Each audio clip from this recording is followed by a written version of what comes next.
one word I'd describe myself would be like an explorer. I love, and that's not only mountains, but just new people, new places, new cultures. And mountaineering gives me the opportunity to travel to some amazing places and meet just people that I would never meet otherwise. Climbing Everest was very challenging, for sure, very challenging. And I'd never done something that physically challenging before in my life. And but it was amazing. That's why I love it. I love that challenge aspect. I mean, anything worth doing is going to be challenging, going to push you, and that's one of the main reasons I love mountaineering, is to push my limits. That's one of my life mantras, or limits are perceived. So I try to live by that and just kind of see how far I can go, and made it up Everest. So we'll see what the next adventure is.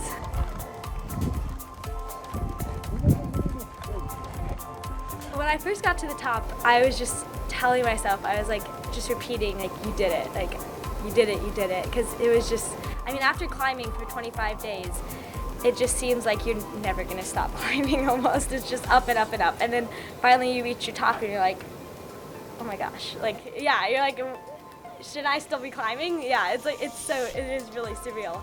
So I was just looking around, and the sun had risen. We summited at 5 in the morning, so the sun had risen about an hour beforehand, which honestly, when the sun rose, it was when we were on Hillary Step. We just got in by Hillary Step, and that was my most emotional time of the entire trip. That was my actual favorite moment of the climb, because it was just a gorgeous sunrise. And I actually asked my Sherpa in that moment, I was like, how far do we have to the top? And I thought it was going to be 3 hours. I thought we had a while, and he's like, an hour left.